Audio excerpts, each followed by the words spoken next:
Hello, everyone, and welcome to this week's podcast. My name is Ashley Stewart. This is Awareness with Ashley. Each week, I cover a quote now that I feel is relevant to having chronic illness, and I break it down and talk about some of the things that I want people to be aware about based on the quote. Before I get into today's video, I just have a couple of updates I want to talk about. So, I haven't done a video since actually quite a while ago now. It's been a couple of weeks.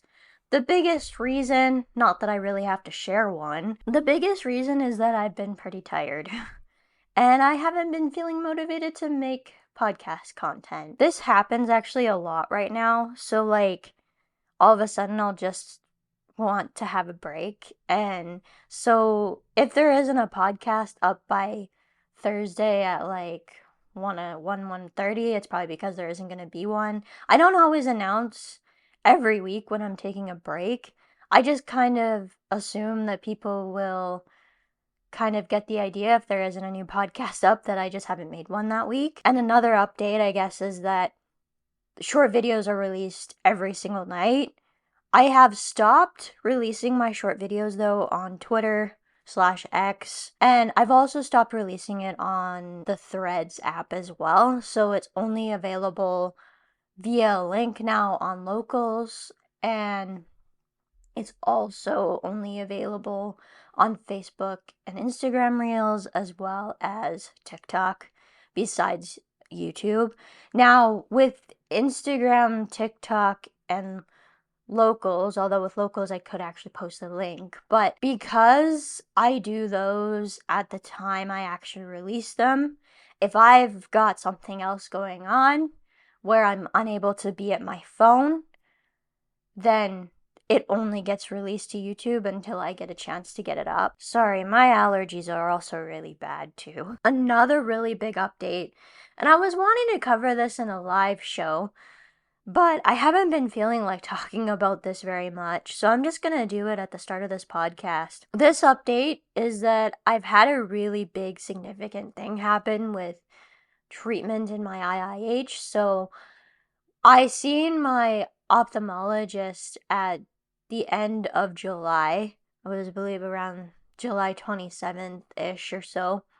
And I no longer have to see my ophthalmologist anymore. So I am really, really excited about that.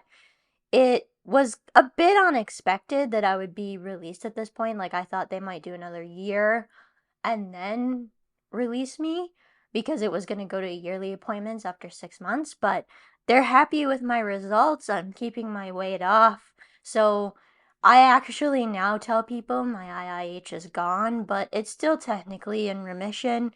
So I have to make sure that I remain diligent about keeping my weight off. If you guys are wanting more about the weight loss stuff and like maintaining my weight, and more so about how I do that, I have shared it in past videos.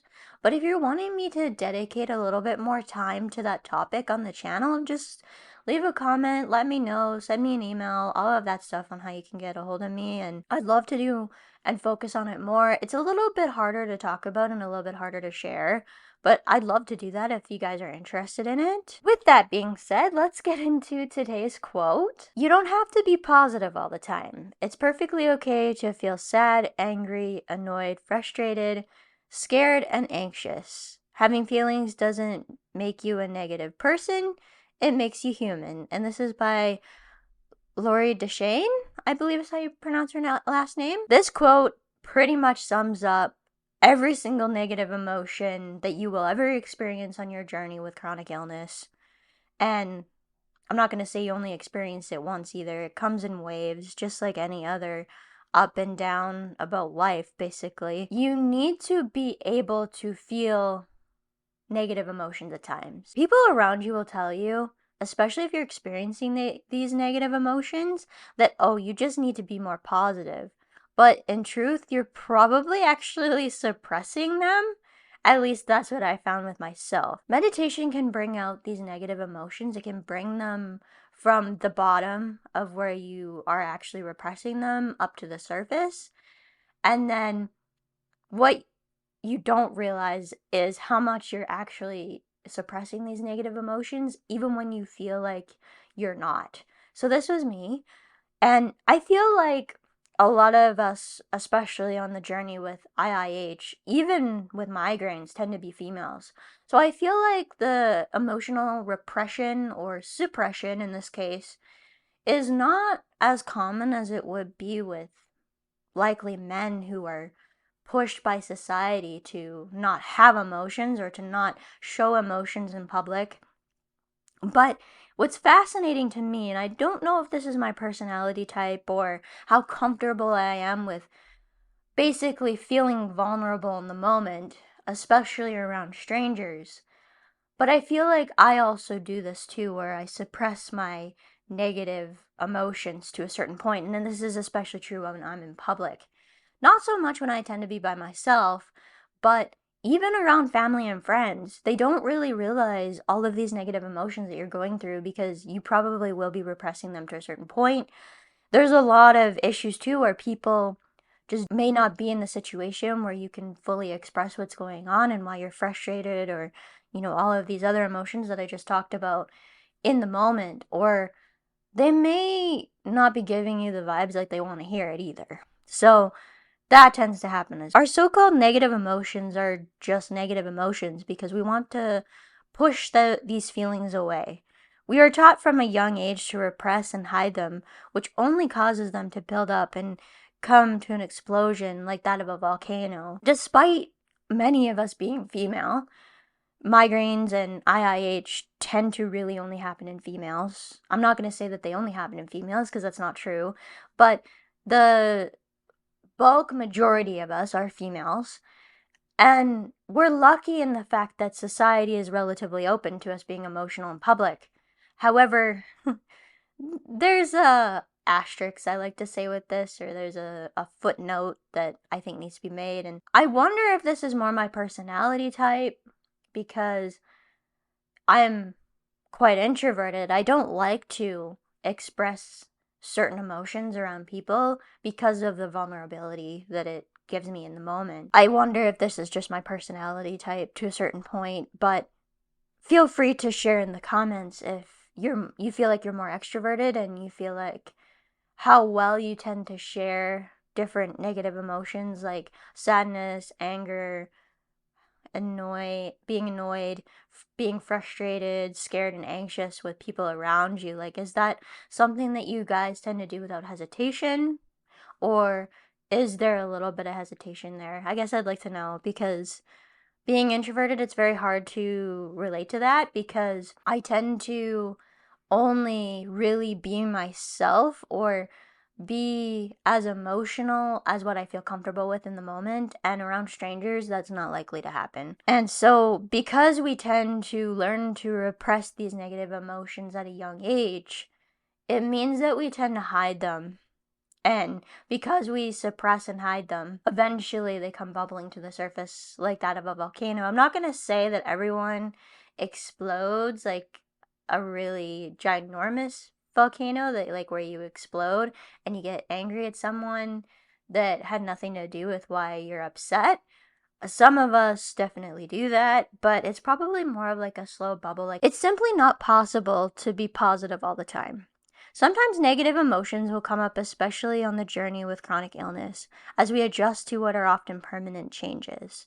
We also worry about what the future might hold too, hence the anxiety. Not only is it not possible to be positive all the time, it's not fair to be positive all the time. It's not fair to expect someone to be positive all the time. Being positive some of the time definitely does help with the mental and emotional aspect to a certain point, but as with everything else, it comes with balance. As I said, these negative emotions especially come up with the permanent changes. Even when you have a condition that goes into remission, like what I have had with IIH, there are permanent things that I have to manage still that are a part of everyday life. I'm at the point where, because I've been dealing with this for so long, that I really don't think about it as much, or I don't really have to plan as much for it. I know I have limited energy levels, so that means not being able to do as much as what I often want to be able to do. Now, some of these other emotions, such as, feeling frustrated, that can often come up if there's something that you want to be able to do with, like, let's say a career, and your chronic illness, you just can't. Either you don't have the ability to do it, or there's something that actually prevents you. You get these negative emotions come up even when you're in remission, because there are some things that you have to adjust to that are technically more permanent things. I would say the most likely negative emotions that you're likely to feel, even after things have kind of gotten to almost back to a relatively big sense of normal, is actually maybe even all of them, but not so much maybe scared or anxious. So sadness, anger, feeling annoyed, being frustrated are definitely ones that you are likely to experience, especially if you feel like your illness is holding you back from something that you would like to be able to do, whether that be career-wise, family-wise, travel-wise, something like that. If you feel like your illness is preventing you from doing something, it's obviously going to bring up sadness, anger, feeling annoyed, and being frustrated, because, I mean, who wouldn't be, right? As I said, these are also permanent changes that often occur. So, like, when you're dealing with things like fatigue and all of that, it's going to be permanent that you're dealing with. So, like, even though I do as well as I do now, these are still permanent changes. So, there's still some, you know, sadness about losing that ability. Despite the fact of feeling pretty good, my body does reach a limit a lot earlier than it used to. Now, I've had people comment that, oh yeah, I mean, that's what happens with age. This is different though, because I'm still very young and I can't often do a string of tasks like someone who has 3 decades on me. It just isn't possible. I can sometimes survive through it, but I'll be out for multiple days afterwards and you won't see me because, number one, when I'm introverted and I need to recharge my battery, I'm going to be by myself, so you're not going to be seeing that, and I'm not going to want to show that. And number two, I need the rest. So you're not going to be seeing me in that case, and you're never going to know. So it's not the same thing. People try to tell you it's the same thing. It is not the same thing. I try to show balance with my own videos, but I want you to know that if you're experiencing these negative emotions, it doesn't mean you're broken. It means that you're a human having a very human experience. You cannot and should not be expected to be positive all the time. It will not only make things worse in the end, but these emotions will build up. This constant negative self-talk about, oh, I'm not good enough to do this, I'm too sick to do this, I'm... Whatever your brain might be telling you, your mind might be telling you in the moment, I think that, like, it's important to experience the negative emotions as they come up. If you are having a really bad day, for whatever reason, it's not because you're broken. It means that you're human. People are really, really bad for actually saying this. I've heard people say this too. You just got out and were more positive, things wouldn't be so bad. And I mean, it's easy for you to say who doesn't deal with it, but just like with grief, because when you go through a chronic illness, you go through a grieving process. Do you tell people, oh, your grief wouldn't be so bad if you just were more positive about the situation?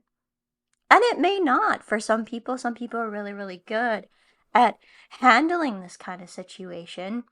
And they may appear to be very positive when they're around you, but I can guarantee you that when they're alone, they're not showing that same amount of strength. They're probably very, very vulnerable in those moments alone. And it's just maybe because they were taught or raised not to show emotions, especially these more negative emotions, when around others, because of it being a sign of weakness.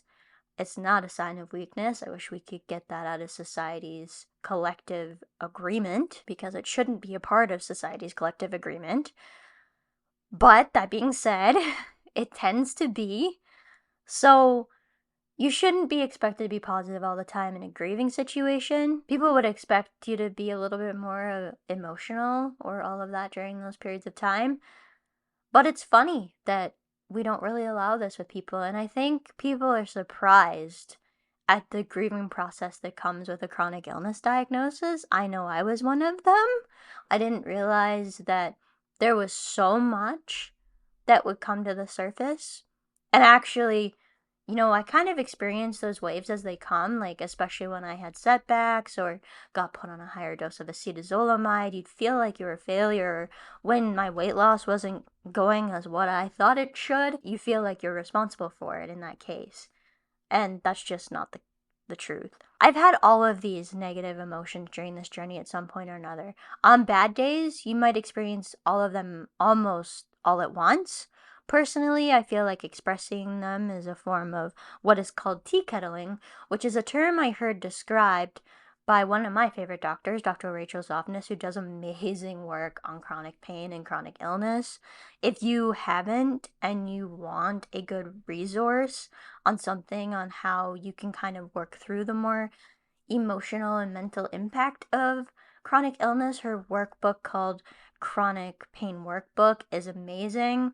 She's also done a couple of amazing podcasts with another one of my favorite doctors and ZDog MD. So if you want to check those out on YouTube, I highly, highly recommend it. This term is called tea kettling, and just like a tea kettle, we sometimes need to release pressure to avoid exploding. Well, that's kind of what happens when you get out these negative emotions with chronic illness. It's important to experience in them, because if you don't, it's kind of like a tea kettle that the top isn't working properly, it's going to explode from all the pressure. Like I said, I've experienced all of these negative emotions, so I kind of want to talk about when I've experienced these particular negative emotions. Sadness, anger, being annoyed, being frustrated, they happen all of the time, even still to this point. So if I'm having a rough time with my migraines, or if I'm thinking about maybe something I want to pursue and I feel like, it's maybe not a possibility because of the situation that I'm in, those can kind of bring out those negative emotions. Now, I have to say, I need to put a little bit of a warning on this. So, when talking about my negative emotions, because of where I am on this journey with meditation, sometimes negative emotions come up during my meditation practice, or even just randomly throughout the day, I'll start crying. And I'm not confident that this is all from chronic illness or emotional. Well, it's all from emotional repression of some kind, but it's probably not just from chronic illness.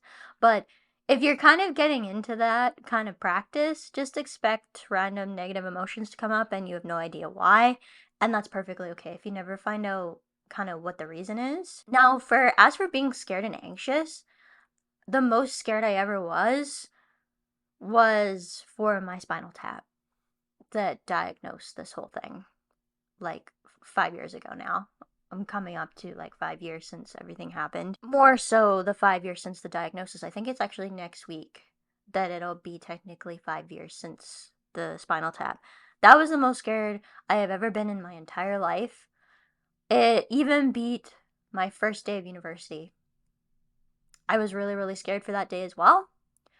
But I was more scared for the spinal tap. I was actually still experiencing some anxiousness when it come to my ophthalmologist appointments, because although I wasn't really feeling anything had changed with my vision, I was always nervous that they were going to find something and I would have to go back on the medication, which is probably why I was so excited when I no longer had to go back to the ophthalmologist, which I talked about earlier in the podcast when I talked about updates. That was a big deal because I always get so anxious for those appointments.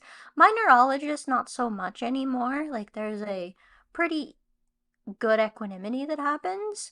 But as for like those ophthalmologist appointments, I got still pretty anxious for those.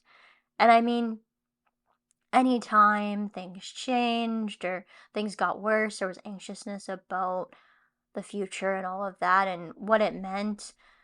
I think some of the biggest positive things that have happened in the last few years, like finding a career that I enjoy and so many other things, are because some of these things that I accepted early on that may not happen again have transitioned to the point where I am actually able to do them with some pretty significant limitations sometimes. As for like the first four emotions, so sadness, anger, being annoyed or frustrated, these can come up at any point.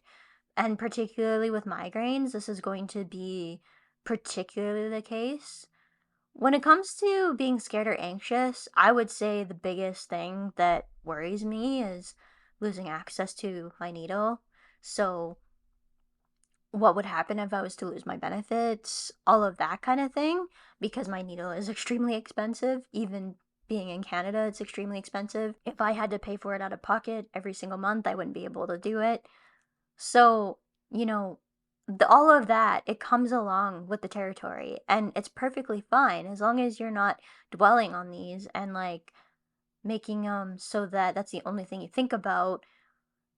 It's fine. Like, it's fine to feel those periods of time in the moment where you're like, oh yeah, I'm actually really worried about this. Yeah, it's something I think about, but it's not something I dwell on, basically. And a lot of that actually comes with the mindfulness practice, so that's very, very beneficial with that as well.